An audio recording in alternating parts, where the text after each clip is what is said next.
Hello friends, I am Ruben O. Villarreal. I am Border Mayor across all my social medias, and welcome to part 2 of my Fear Factor series. Now, this is part 2.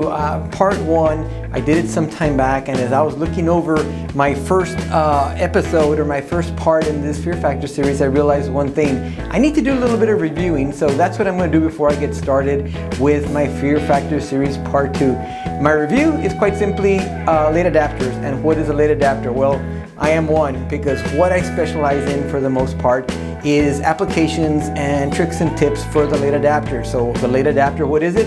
If you look down here in the description, I will put a link to a YouTube I once did, but in a nutshell, a late adapter is somebody who's 40 plus years old, has a lot of knowledge, a lot of experience, has been in the business a very long time, has a lot to offer, and they're either in the social media world or they're trying to. But the problem with a late adapter is that we've pretty much come onto the social media scene sometime late in our life, so we have difficulties, we have challenges, and it's not that uncommon. Uniquely, some of the things that late adapters struggle with are also struggles for people that are much younger than them. But with that in mind, I ask you to always reflect upon your social media experience and how you developed. And if you're younger, you typically had an easier way because technology was common for you. If you're my age or like myself, well, that wasn't the case. So now let's get into the Fear Factor series part 2. Now, the reason I call this a Fear Factor series is because, again, some of these challenges and some of these apprehensions that we have as late adapters keep us from really capitalizing in the social media platforms that have so much to offer. And let's face it, in today's world, the virtual existence is a huge existence, and it's the way to go. We're still in the middle of the global pandemic, and the way communities have kept connecting with each other and communicating has been an awful lot through social media. So we don't have to talk about how important it is. It's very, very important, and late adapters and everybody in between, again, getting involved in social media is an absolute tool that you can use to talk about your branding, talk about your small business and services it offers, and it's also just a really great way to connect and build communities. So, Fear Factor series part 2. I did 2 in the last one. I'm going to do 2 right now. And the first one I want to talk about is privacy.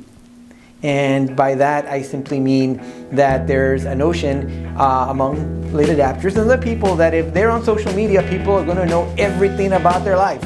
Everything. Well, is that the case?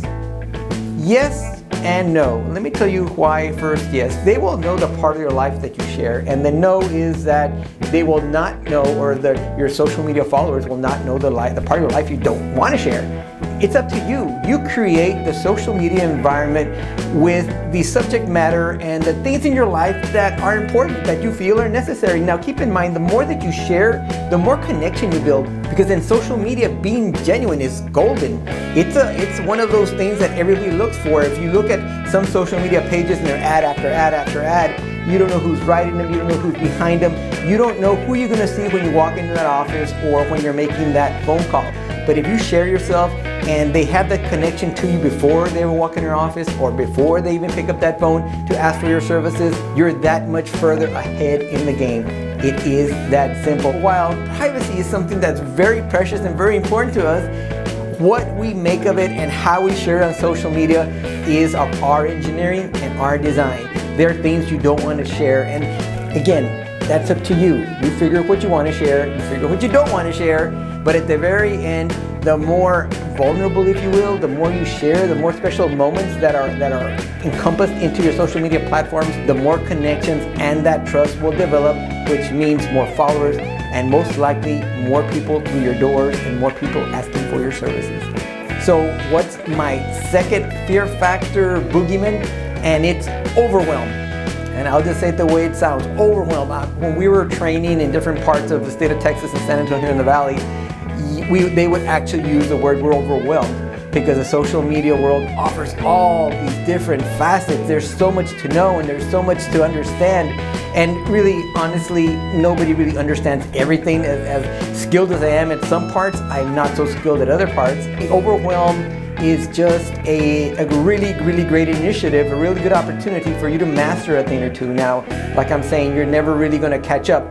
with everything that goes on in social media, but you can master some basic fundamental principles that will let you use your tools in Instagram, in Twitter, in LinkedIn, in Facebook, across the board. But you gotta get past the fear of the overwhelm. There's a lot to know, but you have a lot of resources that you can tap into that might help. What are the resources? Well, there's people like my wife, the branding professor, who offers courses, but there's also things like social media itself. You can go look at other people's pages, see what they're doing, see what appeals to you, and from there you can learn slowly or as fast as you like to try to make sure that your social media platforms are unique and genuinely you. So there you have it, 2 more social media fear factors that could possibly stand in the way of your social media success. I encourage you to do the best you possibly can to master some of these fear factors, to make them work in your favor, because the minute you do, your communities will grow and the opportunities that social media offers to brand yourself and to talk about your business will be exponentially improved. If I can be of service to you in any possible way, direct message me. Look for me on Instagram at BorderMayor or on Facebook, or leave comments here in this video. I'll be happy to be of service. We'll see you next time.